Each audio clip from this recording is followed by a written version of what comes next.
श्री सिद्धिविनायक संस्थान सेलू जिल्हा परभणी या ठिकाणी पंढरपूरची यात्रा आणि या पंढरपूरच्या यात्रेनिमित्त देवशयनी आषाढी एकादशी या एकादशी निमित्त ही प्रवचनरूपी सेवा आहे।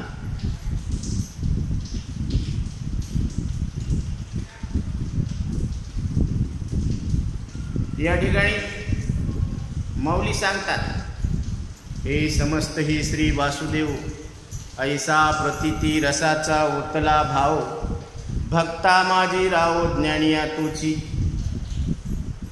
ज्ञानाने ग्रंथी भेद सुटत असतो, भजनामध्ये देहभाव विसरत असतो आणि वैराग्याने विषयाचा त्याग होत असतो। तर देवशयनी आषाढी एकादशी या उत्सवानिमित्त म्हणजे या ठिकाणी देवशयन करतात। किती दिवसासाठी? 4 महिन्यासाठी देव योग निद्रेमध्ये असतात। आणि ज्यावेळेस आपण काकडा भजन चालू करतो, उठा पांडुरंगा प्रभात समयो पातला वैष्णवांचा मेळा गरुडा पारी दाटला, तर त्यावेळेस आपण देवाला जाग करतो, त्या योग निद्रेतून जाग करतो। तर हा जो कार्यकाल आहे 4 महिन्याचा, तर यामुळेच म्हणतात की आतापर्यंत काय झालेलं आहे, हा पंढरपुरामध्ये हा पांडुरंग परमात्मा या विश्वाचा मालक तो आपल्या भक्तांची वाट पाहत आहे। विटेवरी उभा कटेवरी हात वाट पाहे उभा भेटीची आवडी कपाळो तातडी उतावीळ, तो उतावळा झालेला आहे, आपल्या भक्तांना भेटण्यासाठी उतावळा झालेला आहे। त्याला फक्त वाटतं की यानं मला फक्त एक मिस कॉल द्यावा, आणि त्याचा मिस कॉल आहे रामकृष्ण हरी विठ्ठल केशवा मंत्र हा जपावा सर्व काळ। पण हा सगळ्याला हाक मारतो आणि नेमकं देवालाच हाक मारत नाही। म्हणून देव तरी कसा येणार, कारण हाकेसरीसी उडी घालून या स्तंभ बुडी हे देवाचं वचन आहे। ज्यानं मला हाक मारली त्याच्या बोलावण्यावर मी जाणार। आता विनाकारण बोलावलंच नाही तर आपण कसं काय प्रेझेंट व्हावं तिथं? ऐका, एकदा तुकोबरायांसमोर देव आले, तर तुकोबराय म्हणले की मला संत पाहिजे, तुला मी बोलावलंच नाही देवा, तू आलाच कस काय? अधिकार आहे तुकोबरायांचा, न पाचारिता देवा कसे येणे झाले, तुमचं येणं कस काय झालं, आम्ही तुम्हाला बोलावलंच नाही, आम्हाला संतांची भेट पाहिजे, संत पाहिजे। तेची संत ज्यांचा हेत विठ्ठले, ज्यांचा हेतू विठ्ठल लक्षात आणून देण्यात आहे, जीवाला त्याचं विठ्ठल स्वरूप लक्षात आणून देण्यात आहे, असे जे संत आहेत किंवा असे जे आहेत त्यांना संत म्हणा। नाहीतर माऊलीने एकदा इशारा दिलेला आहे, भस्म उधळणे अथवा भाऊ हो का अथवा दिगांबरू न धरी लोकाचा आधारू आहे तो विचारू वेगळाच। भस्म उधळणारे, जटा वाढवणारे भरपूर लोक भेटणार, नागवेच फिरणारे, चिमुटी देणारे, क्षणामध्ये चमत्कार करणारे असे भरपूर भेटतील, पण त्यांना तुम्ही संत म्हणू नका। संत याच्यापेक्षा काही वेगळेच आहे, त्याची व्याख्या काही वेगळी आहे, म्हणून त्यांनाच संत म्हणा। म्हणून जे तुम्हाला तुमचं अक्षयत्व अभयत्व लक्षात आणून देतात, अभय प्रदान करून अक्षयत्व लक्षात आणून देतात, ते खरे संत आहेत। म्हणून हा जो सोहळा आहे तो आपण इथं पार पाडत आहोत। पंढरीचे वारकरी ते अधिकारी मोक्षाचे, एके ठिकाणी सांगतात तुकोबराय, पुंडलिका दिला वर करुणा करे विठ्ठले, मूड पापी जैसे तैसे उतरी कासे लावली, तुका म्हणे खरे झाले एका बोले संताचे। एका संताच्या बोलण्यानं त्यांचं बोलणं खरं करण्यासाठी देवानं हा अवतार घेतलेला आहे। याला अवतार सुद्धा म्हणता येत नाही, पण एक भक्ताचं वचन मिथ्या ठरू नये म्हणून हे त्याचं एक रूप आहे। त्याच देवाचं एक रूप आहे जो विटेवर उभा आहे आणि त्याचे कटेवर हात आहे. समचरण दृष्टी विटेवरी साजिरी, तिथे माझी दृष्टी झनी लागू. देवा, माझी दृष्टी तिथं लागू द्या जिथं हा देव उभा आहे, त्याच्या चरणाजवळ. म्हणून हे पंढरीचे जितके वारकरी आहेत ना, हे सगळे मोक्षाचे अधिकारी आहेत. थोडंसं एक मन लावून ह्या 2-3 गोष्टी लक्षात घ्या. पंढरीचे सगळे वारकरी मोक्षाचे अधिकारी आहेत. पुंडलिका दिला वर, देवानं स्वतः पुंडलिकाला वर दिलेला आहे. काय वर दिलेला आहे? करुणा करे विठ्ठल. पुंडलिकानं सांगितलं, देवा, तुझ्या दर्शनासाठी जे पंढरपूरला येतील, तुझं दर्शन घेतील, त्यांना मोक्ष द्यावा हा मला वर दे. आणि तो वर खरा करण्यासाठी हा देव जागृत आहे. मूळ पापी जैसे तैसे, कुणी आज्ञा असेल, सुज्ञ असेल, तज्ञ असेल, बरं का. अज्ञ म्हणजे ज्याला कळत नाही, सुज्ञ म्हणजे त्याला कळतं, आणि तज्ञ म्हणजे त्याला जास्त कळतं. बरं का. तर हे 3 नमुन्याचे 3 कोणी जरी गेलं तिथं तरी त्याचा उद्धार होणार. खटनट यावे शुद्ध होऊन या जावे. कोणी खट म्हणजे खट्याळ यावा, खोडकर यावे. नट म्हणजे नाटकी यावे. म्हणजे आता वेगवेगळे प्रकार आहेत बरं का. महाराजांचं फार बारकाईचं चिंतन आहे की त्यांचं बारीक निरीक्षण असतं. कोणी नाटक करतात फक्त, तसे बी या बाबा, कोण्या का हेतूने आपण या. काय करा, या रे लहान थोड याती फलत्या नारी नर. आधी नारीचा नंबर आहे आणि मग नर. काय करावं महाराज? करावा विचार न लगे चिंता कोणाशी. सरकारनं आता 33% आरक्षण आता 50 केलं म्हणे, पण आमच्या साधू संतांनी 100% आरक्षण दिलेलं आहे. स्त्रियांना परमार्थ करण्याचा पहिला अधिकार आहे. आणि मदालसा माता पाळण्यातल्या बाळाला हाच ब्रह्मज्ञानाचा उपदेश करते.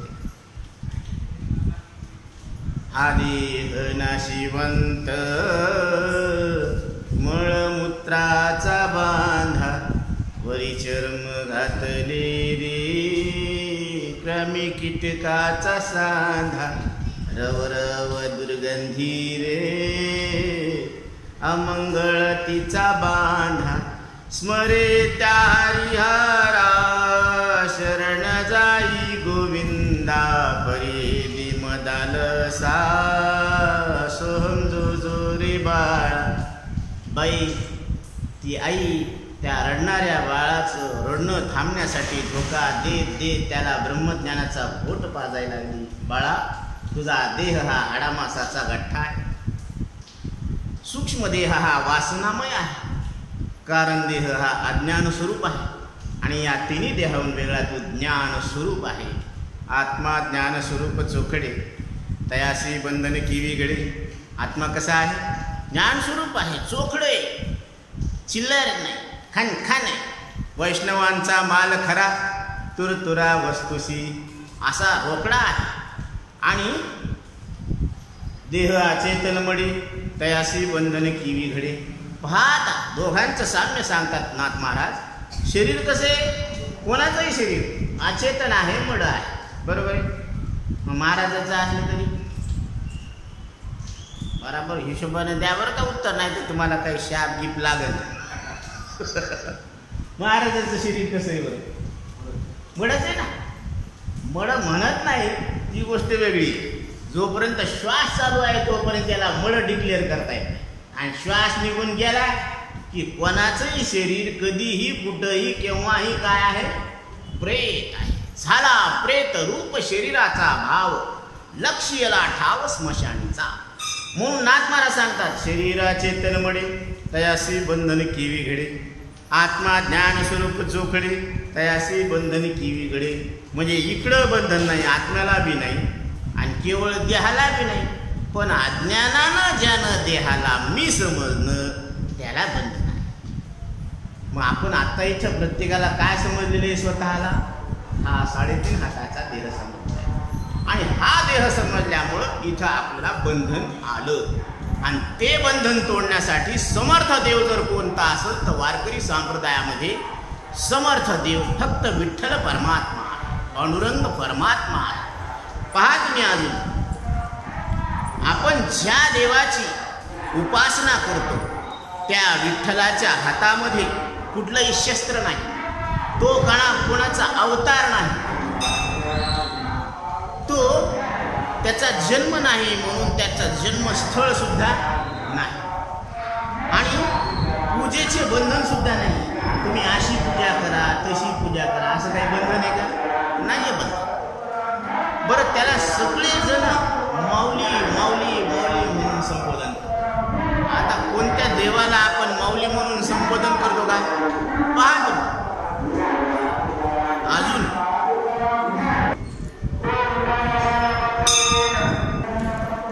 या देवाला हा देव कुठलाही शाप देत नाही किंवा कोणावर कोपत नाही, रागावत नाही. व्रत वैकल्य वगैरे काही नाहीये, नैवेद्याचा विधी नाहीये, याला कोणती फुलं आवडतात ह्याचं सुद्धा बंधन नाहीये, ह्याचा कुठला पोशाख आवडता नाहीये. भक्ताचा राग, त्याचे रुसवे, त्याची फुगवे, त्याची नाराजी, त्याचं दुःख, हा सगळं सहन करणारा देव म्हणजे विटेवर उभा असलेला पांडुरंग परमात्मा आहे. आणि त्या देवाची आपण आज हा उत्सव साजरा करतो. पंढरपुरामध्ये आषाढ शुद्ध दशमीला महाराष्ट्राच्या इतर भागातून आलेल्या पालख्या वखारी येथे प्रवेश करतात, तिथं मुक्काम करतात आणि दुसऱ्या दिवशी पंढरपूरला सगळ्या महाराष्ट्रातल्या पालख्या एके ठिकाणी येऊन पोहोचतात, मिळतात. तर पंढरपुरातील भगवत भक्त कृष्णाजी बाळकृष्ण भाटे आणि बाबूराव भाटे यांनी वाखरीतून पंढरपूरला ही पालखी नेण्यासाठी एक रथ तयार केलेला आहे आणि आजही त्याच रथातून ही पालखी पंढरपूरला येत असते. कुठून? वाखरीतून पंढरपूरला. तर तुकाराम महाराजांचे वडील बोलोबा हे पांडुरंगाचे निस्सीम भक्त होते. ते दरवर्षी न चुकता पंढरपुराला पांडुरंगाच्या दर्शनासाठी जात असत आणि दरवर्षी त्यांची पत्नी कनकाई माऊली त्यांच्या मागे लागायची की मला सुद्धा त्या पांडुरंग परमात्म्याचे दर्शन घेऊन चला ना मला सोबत. धनी मलाही दाखवाना विठुरायाची पंढरी, मला त्या पांडुरंग परमात्म्याचं दर्शन करण्यासाठी मला न्या सोबत असा हट्ट धरायचे. पण बोलोबा काही त्याचं ऐकायचे नाही. अशी 11 वर्ष निघून गेली. बोलोबाने 11 वर्ष पंढरपुराची वारी केली. जेव्हा ते पंढरपूरला जाण्यास निघाले 12व्या वर्षी, त्यावेळेस मात्र कनकाई माऊलींनी हट्ट धरला की आता तुम्ही मला न्या का न्या, पण मी मागून तरी आल्याशिवाय राहणार नाही. आता बाळ हट्ट आणि स्त्री हट्ट हे पुरवल्याशिवाय काही पर्याय नाही ना. कारण शेवटी आता ती नाराज झालीवर मग सगळं दिवसच कंट्रोल, म्हणून ती म्हणे काय हरकत नाही. मग त्यांनी ती म्हणे एक अट आहे, मी तुला पंढरपूरला नेतो, पांडुरंगाचे दर्शन सुद्धा करून देतो, पण एक अट आहे, पंढरपुरामध्ये गेल्यानंतर पांडुरंगाचे दर्शन घेतल्यानंतर त्या मंदिरामध्ये प्रवेश केल्यानंतर पांडुरंगाला काही मागायचं नाही. अट घातली. कनकाई मातेनं मान्य केली आणि बोलोबा आणि कनकाई माता दोघे दर्शनाला निघाले, वारीला निघाले. नाईलाज झाला, कारण ते म्हणाले आता इथं आपण पंढरपूरला आलो, आता देवाला काही मागायचं नाही. माता पत्नी पंढरपूरला निघाल्यानंतर तिथं पोचल्यानंतर कनकाई माऊली मनाशी विचार करत चालली होती की आज आलो पंढरपूरला तर पांडुरंगाचं दर्शन घेऊतच घेऊ, पण सगळं पंढरपूर फिरून येऊ. काय करू आता, नेहमी थोडीच येणं होणार आहे, म्हणून सगळं पंढरपूर फिरून घेऊ. आता यात्रेतील त्यांनी बांगड्याची दुकानं, खेळण्याची दुकानं असं एक निरीक्षण करत ती जाऊ लागली. तर बोलोबा थोडे अंतरानं पुढे होते आणि कनकाई माऊली मागे होती. यायच्या दोघात अंतर पडलं. आणि ते पुढे निघून गेले दर्शनासाठी. आता बोलोबा इकडं मंदिरात आल्यानंतर पांडुरंगाची मान अशी वर होती ना, ती अशी खाली झाली. तर रुक्मिणी माता म्हणली की सगळे भक्त तुमच्या दर्शनाला येतात त्यावेळेस तुमची मान ताट असते, आणि आता बोलोबा आले तर तुमची मान अशी खाली कामून झाली. जगाचे मालक आहेत तुम्ही. पण त्यावेळेस भगवंतानं दिलेलं उत्तर फार मार्मिक आहे. ऐका, देव सांगतात रुक्मिणी, हा जो सावकार आला ना दर्शनाला, यानं 12 वर्ष झाले आज माझ्या वारीला निस्वार्थ भावनेनं निष्काम भावनेनं येत आहे, पण मला काही मागितलं नाही. म्हणून मी याच्या भक्तीच्या प्रेमाचा ऋणी आहे, देणेकरी आहे. आणि ज्यावेळेस देणेकरी आपल्या घरासमोर येतो ना, दरवाजासमोर, तर त्यावेळेस जो ज्याला द्यायचा असतं ना त्याची मान खाली असते. जगाचा मालक बोलायला लागला. काय बोलायला लागला? हा जो सामान्य सावकार आहे त्याचे आपण देणेकरी असतो, आणि देणेकरी जेव्हा आपल्या घरी येतो ना तेव्हा आपली मान खाली झुकलेली असावी. म्हणजे बघा, बोलोबाने पांडुरंगाची निस्वार्थपणे इतकी सेवा केली की प्रत्यक्ष देवच त्यांचा देणेकरी झाला.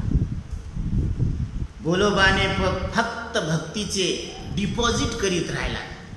पहिल्या वारीचं डिपॉझिट, दुसऱ्या वारीचं डिपॉझिट, असे किती वर्ष झाले? 12 वर्षाचं डिपॉझिट जमा झालं. पण त्यांनी मागणीचं काही विड्रॉल काढलंच नाही. आपण आता बँकेत पैसे भरतो तर काही पैसे काढत असतात ना, विड्रॉल करत असतात. तर या बोलोबांनी कधी काही मागितलं नाही, म्हणजे मागणीचं विड्रॉल केलेलं नाही. म्हणून इकडे बोलोबा पांडुरंगाचे दर्शन घेऊन मागच्या दाराने बाहेर पडले, आणि समोरच्या दाराने कणकाई माऊली आल्या.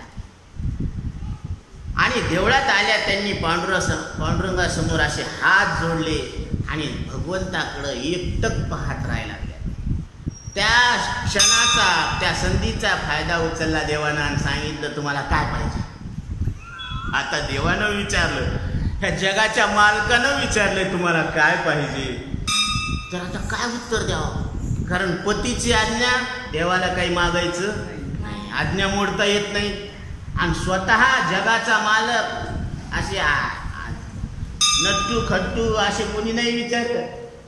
देवाच्या सगळ्या जगाचा जो मालक आहे तो पांडुरंग परमात्मा विठ्ठल विट्टेवर उभा आहे, तो आज मला विचारायला काय पाहिजे. प्रश्न गंभीर आहे. थोडा विचार केला आता काय करावं. पण तरी सुद्धा त्यांनी एक विचार युक्ती आली त्यांच्या मनामध्ये. ते म्हणले की पतिराज काय म्हणले, देवाकडं काही मागायचं नाही. पण असं कुठं म्हणले ते की जर तुला देवानं स्वतःहून काही सांगितलं की माग, तर त्यावेळेस मागायचं नाही. असं कुठं सांगितलं का? नाही सांगितलं. म्हणून त्यांनी सांगितलं की ठीक आहे. त्यांनी सांगितलं पोटी संतान नाही. कणकाई माऊली सांगतात पोटी संतान नाही. त्यावेळेस पांडुरंग परमात्मा म्हणाले, जा निश्चिंतपणे आपल्या घरी, तुला मुलगा होईल. संतांचं वचन आहे, देवाचं वचन आहे, कधी मिथ्या ठरत नसतं. म्हणून ती खूप आनंदित झाली. हवं ते मिळाल्यानंतर माणूस देवाला अजून जास्तच प्रदक्षिणा मारतात. 2 प्रदक्षिणा जास्तच मारत असतात. म्हणून ती प्रदक्षिणा मारू मारू मारू मारू आनंदानं मारायला लागली. ते इकडं बोलोबा विचार करायला लागले, हिला इतका वेळ झाला मधात, ही देवाला काही मागायली काय. बोलोबाच्या मनात आलं ना, इतका वेळ लागला. मग ते पाहिल्यानंतर इतका विचार करतेत की कणकाई माऊली समोर दिसली. ते म्हणजे बरं झालं. मग तिने त्याला देवळातला सगळा वृत्तांत सांगितला. आपल्या पतिदेवाला, आपल्या मालकाला सांगितलं की असं असं घडलं. मग ते सारे ऐकता क्षणीच बोलोबा तिला घेऊन पुन्हा देवळाकडे निघाले, परत देवाकडे निघाले. आणि पांडुरंग परमात्म्याकडं बोट दाखवून त्यांनी सांगितलं की ह्याच देवाने तुला आशीर्वाद दिला ना की तुला मुलगा होईल. मग जा त्याला सांगा की पुत्र व्हावा ऐसा गुंडा जो तिन्ही लोकीला बिछेला. असा पुत्र व्हायला पाहिजे. जर तू मला पुत्र देणारच असशील तर तुझी भक्ती करणारा, श्वासागणिक तुझे नाम जपणारा आणि अखंड निष्कामतेने निस्वार्थीपणे तुझी सेवा करणारा आज्ञेचा पुत्र दे. नंतर तुकोबारायांचा जन्म झाला. हे ते तुकोबाराय ज्यांच्या नावाचा डंक आजही वाजतोय. म्हणजे तुकाराम नाम घेता कापे, यम सुद्धा चळचळ कापतो अशी ताकद या तुकाराम शब्दात आहे. आणि त्या शब्दातच तुमचा अर्थ अभिप्रेत आहे, तुमची ओळख आहे. तू का राम म्हणजे तुम्ही कोण आहेत? तुम्ही राम आहात. म्हणून राम आत्ता आहे, इथं आहे, हृदयात प्रगट आहे. आणि ते राम तुम्ही येत. तैसा हृदयामध्ये मी रामू, असता सर्व सुखाचा आराम, की भ्रांतासी कामू विषयावरी. म्हणून तुम्ही कोण आहेत? साक्षात राम आहेत. परंतु आपण आपल्या राम स्वरूपाला विसरल्यामुळं आपल्याला दुःख होत आहे. म्हणून हा सांगण्याचा विषय का आला? कारण वारकरी संप्रदाय म्हणजेच महाराष्ट्रीय संतांचा भागवत धर्म. वारकरी संप्रदाय हा हिंदू धर्मामध्ये असलेल्या भारतातील अनेक भक्त संप्रदायापैकी प्रमुख असा संप्रदाय आहे. हा संप्रदाय सद्धर्म आणि सदाचार यांच्या शिकवणीद्वारा तो श्रेष्ठ जीवन मूल्याचे रक्षण आणि पोषण करत आहे. तर इथं हा मुद्दा सांगण्याचा विषय हाच आहे की ज्याला संतान होत नाही, आज विज्ञानाने प्रगती केली, टेस्ट ट्यूब बेबी, त्याची सुद्धा आवश्यकता नाही, इतका पवित्र संप्रदाय आहे आपला. हे उदाहरण आहे जगासमोर की 12 वर्ष निष्काम भावनेनं केलेल्या सेवेचं वारीचं फळ देवानं स्वतः दिलेलं आहे. तुकोबाराय हे त्या वारीचं फळ आहे. मग ज्यांना कोणाला जर संतान होत नसेल तर बाकीच्या देवाकडं कशाला मागणी करतात? सांगायचा मुद्दा आहे. या अंधश्रद्धा काढून टाका की आपण त्या देवीला नवस करू, त्या देवीसमोर आपण एखाद्या पशुची हत्या करू म्हणजे आपल्यावरती देवी प्रसन्न होईल आणि आपलं सगळं मनोगत पूर्ण करेल. जीव हत्या पाप आहे, पशु हत्या पाप आहे. कारण त्या जगाच्या मालकाला जर प्रसन्न करून घ्यायचा असेल, त्या विठ्ठलाला प्रसन्न करून घ्यायचा असेल तर एक नियम आहे, एक कंडिशन आहे. कोण्याही जीवाचा न घडो मत्सर वर्म सर्वेश्वर पूजनाचे.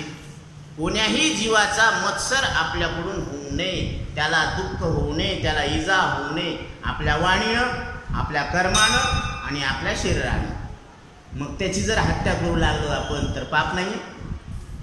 पाप नाही. आणि ही अंधश्रद्धा आहे. या अंधश्रद्धेचं निर्मूलन करण्यासाठी साधू संतांनी अवतार घेतलेला आहे. म्हणून जीव हत्या, कोण्याही जीवाला, अहिंसा परमो धर्म, हा जीव तितकाच महत्वाचा आहे. जीव अवघे देव, म्हणजे त्या जीवाची हत्या करणं म्हणजे देवाचीच हत्या करायला ना. म्हणून ही जीव हत्या पाप आहे. म्हणून त्यानं कोणी तुम्हाला प्रसन्न होणार नाही. म्हणून इथं सांगितलेलं आहे की मांस खाता हौस करी, जोडून वरी ठेवीला. हौस वाटते पण तोच पुढं काय होतो? वैरी होतो तुमचा, त्याचा.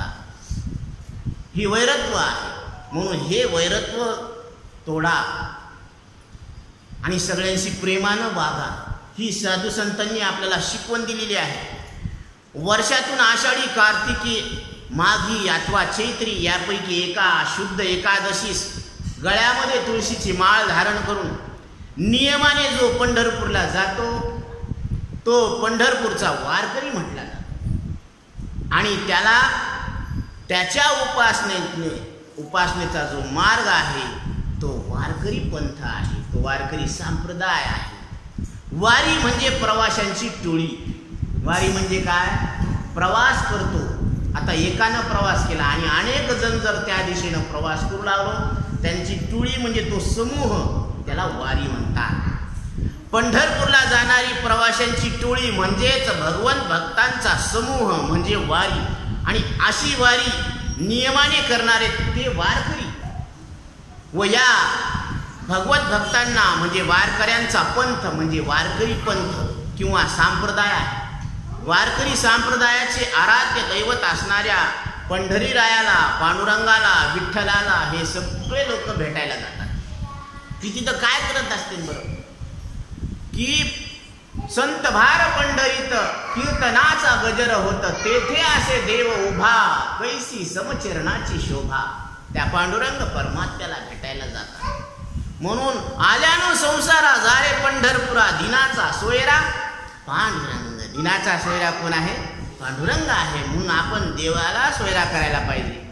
आता आपले सोयरेला सोयरा करून काही उपयोग झाला नाही, पण तो सोयरा जर केला तर आपले 184ची काय होणार आहे? 184 जन्म मृत्यूच्या दुःखातून सुटका होणार आहे. म्हणून देव तो सोयरा घरी आता.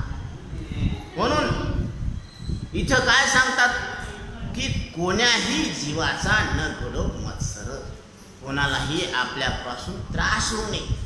आणि असं जर आपण हिंसा करू लागलो तर ही हिंसा ही श्रद्धा आहे का अंधश्रद्धा आहे? अंधश्रद्धा आहे की ह्याला मारल्यानंतर माझं चांगलं होईल म्हणून जागोजागी. आणि हे जे आंबाबाईला पुरणपोळीचं नैवेद्य जात असतं, दही भाताचा, हे सगळं जे आहे ना ते दैत्याचं आहे आहार, ते दैत्याला जात असतो. मग ते इकडं जात नाही, पण तिकडं बरं ठीक आहे, त्यांनी सांगितलं तर तिकडं सगळंच अर्पण करावं ना, आणि आपण यावर रिकाम्या हातात. पण ते तसं नाही. जिभेचे चोचले पुरवण्यासाठी हे सगळे कारनामे केलेले आहेत आणि त्याच्यामध्ये सगळ्याला इन्व्हॉल्व करते ते. म्हणून ही प्रथा तोडा. म्हणून राजाराम मोहन राय यांनी सतीप्रथा बंद केली. महात्मा फुले, ज्योतिबा फुले, सावित्रीबाई फुले यांनी शाळा काढल्या. कारण आपण त्या जीवाची गर्भातच हत्या करायला लागलो. म्हणून भ्रूण हत्या करणं पाप आहे. हे पाप करू नका. कारण आज त्या जीवाला पाहू द्या या जगाकडे, त्याला घेऊ द्या जन्म. स्वागत करा हो मुलीच्या जन्माच, सार्थक होईल भारत भूमीच. या भारत भूमीचं काय होणार आहे? कल्याण होणार, सार्थक होणार आहे. मुलीच्या जन्माचं स्वागत करा. आपल्या बाळाला शाळेत घाला.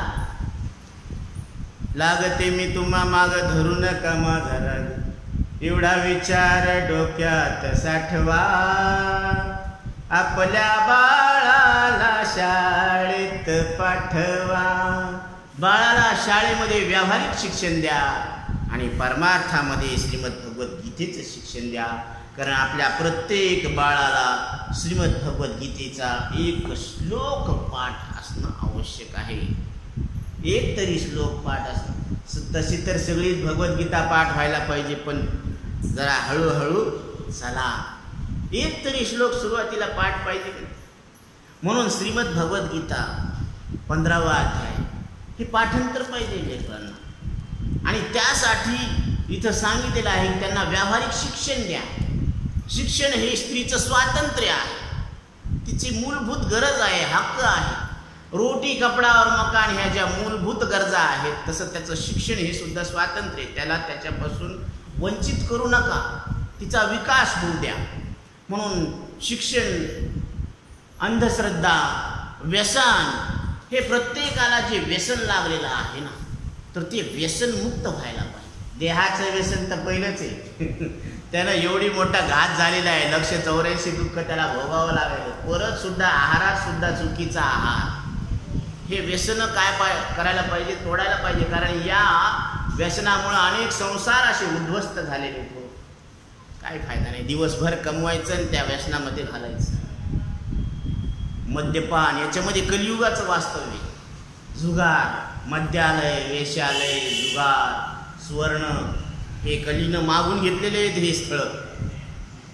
म्हणून तिकडं कलीचं वास्तव्य. म्हणून कलियुगामध्ये कोणी कोणाचं ऐकणार नाही. पण एक आहे परमार्थासाठी, हे काय आहे? अनुकूल आहे. कारण कलियुगी उद्धार हरीच्या नामे, हरीच्या नामानं सगळ्यांचा उद्धार होतो. हा एकमेव फायदा आहे. म्हणून नाम घेता वाया गेला ऐसा कोणी नाही ऐकिला. म्हणून प्रत्येकानं भगवंताचं नाम घ्यायला पाहिजे. तर इथं काय सांगतात महाराज की प्रत्येकाने प्रत्येकानं वाढदिवसाला एकतरी झाड लावायला. का माहिती का?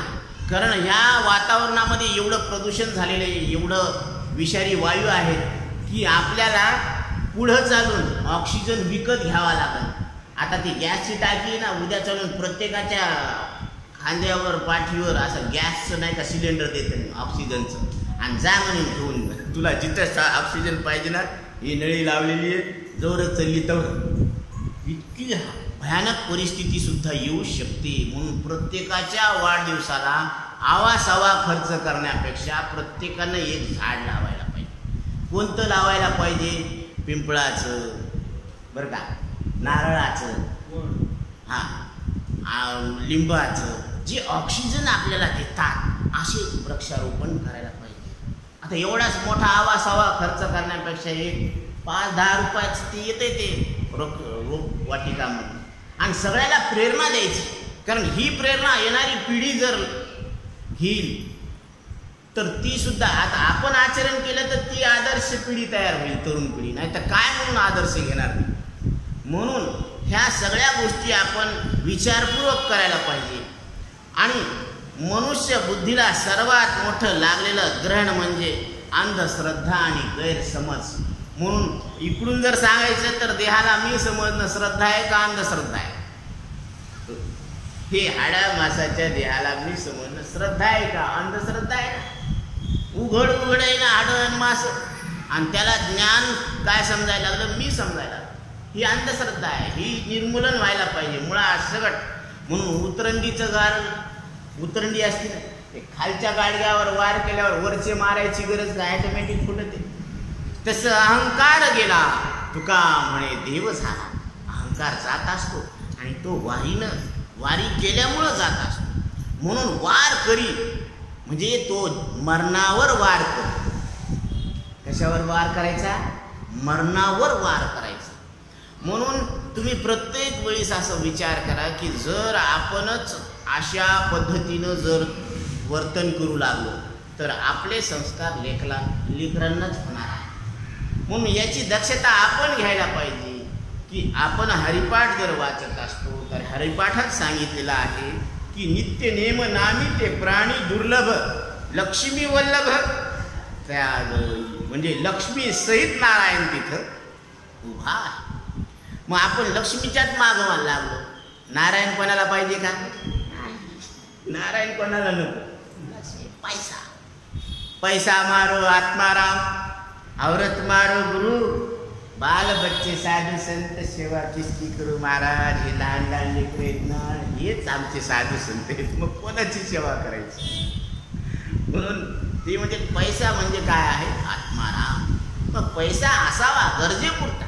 जोडोनिया धन उत्तम व्यवहार, उदास विचारे बेच करी.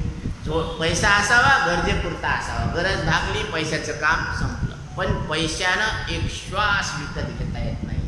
म्हणून शरीरामध्ये श्वास आहे ही ईश्वरीय कृपा, आणि ईश्वरीय कृपा आहे. यानंतर आपल्याला भगवंताच्या वारीचं वर्णन ऐकायला मिळालेलं आहे. हे काय कमी भाग्य आहे का? आपल्याला वारी म्हणजे काय आहे हे ऐकायला मिळालं, याचे इतकं भाग्य काय असेल? कारण साधू संतांचे वचन ऐकायला मिळायला लागले आणि त्याचा अर्थ कळायला लागला म्हणजे गुरुकृपा आपल्यावर आहे, शास्त्र कृपा आपल्यावर आहे. म्हणून लाडकी लेक मी संतांची, मजवरी कृपा बहुतांची. माझ्यावर बऱ्याच जणांची कृपा आहे. कारण मी कोणाची लाडकी? आता तुम्हाला सांगतो, योजना भरपूर निघालेल्या आहे. लाडका जावई, लाडकी बहीण, 1500 आले. लाडका जावई, लाडका महाराज मी निघाला बरं.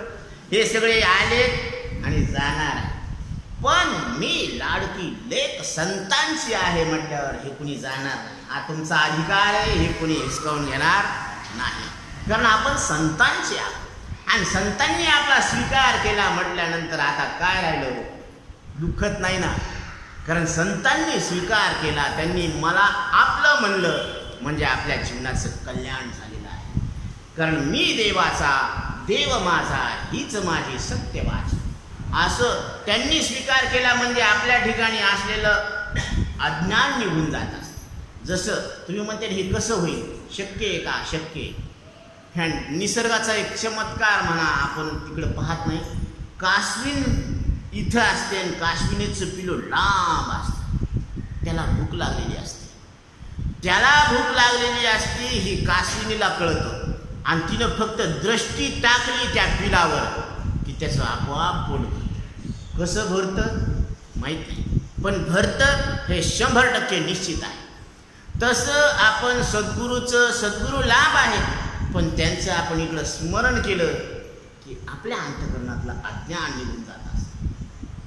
म्हणून करिया तिमिराचा नाश, उदय होऊनी प्रकाश, तोडी आशा पाश, करी वास हृदय. देवा, माझ्या अंतःकरणामध्ये जो अज्ञानाचा अंधार आहे ना, तो दूर कर आणि स्वतःच्या हातानं हे जन्म मृत्यूचं बंधन तोड आणि माझ्या हृदयामध्ये येऊन तू वास कर.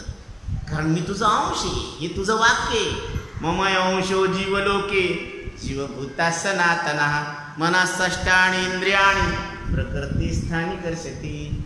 म्हणून देव स्वतः सांगायला लागले की मम अंशो जीवलोके, हे प्रत्येक जीव माझा अंश आहे. जसं प्रत्येक किरण हा सूर्याचा आहे, सूर्याचे हजारो किरण आहेत आणि त्या किरणांचं ऐक्य कोणाशी आहे? सूर्याशी.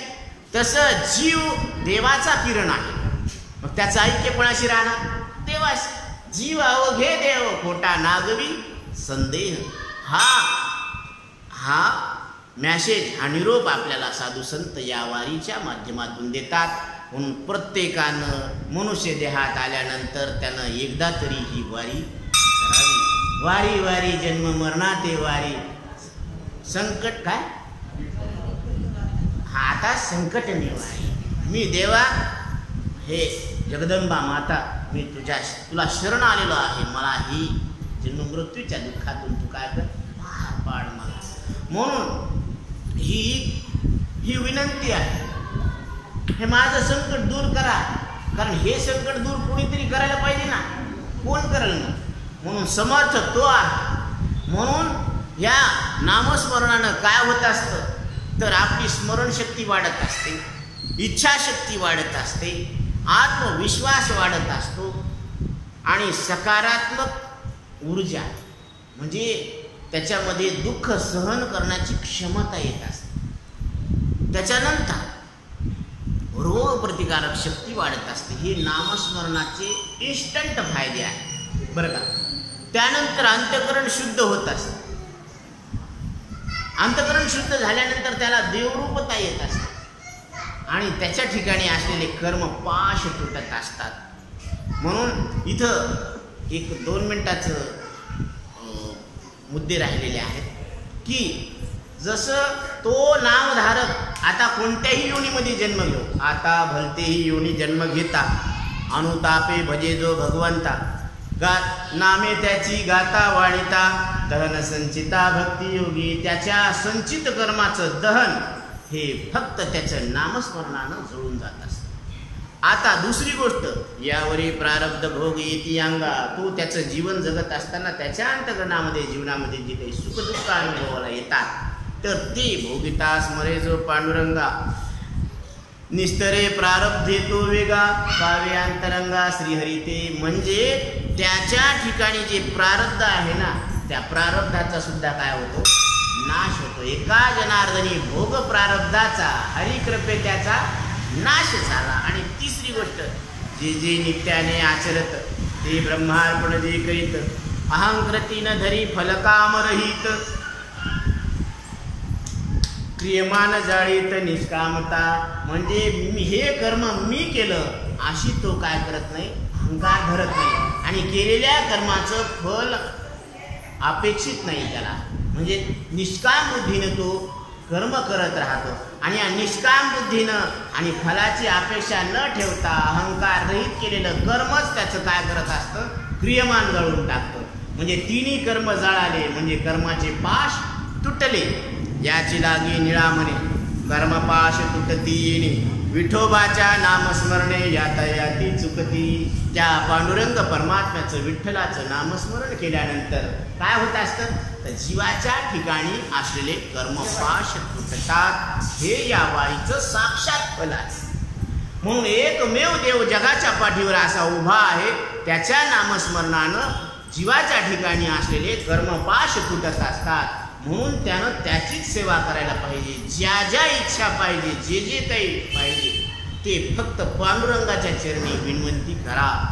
बाकी कोणत्याही देवाला शरण जाऊ नका, कारण हा देव समर्थ आहे आणि त्या देवाला प्रत्येकानं शरण जावं असा निरोप या माध्यमातून आपल्याला साधू संत देत असतात. झालेली सेवा माऊलीच्या चरणी अर्पण करून सेवेला पूर्णविराम. कुंडलिकावरदे हरिविठ्ठल श्री ज्ञानदेव तुकाराम. माता विश्वात्मकी देवी येणे भाग्यज्ञ तोषावे. तोषोणी मज द्यावे पसाय दानही. जे फळांची व्यंकटी सांडो तया सत्कर्मी रती वाढो. भूता परस्परे जडो मैत्र जीवांची. दुरितांचे तिमिर जाओ विश्वस्व धर्म सूर्य पाहो. जो जे वांछिल तो ते लाहो प्राणी जात.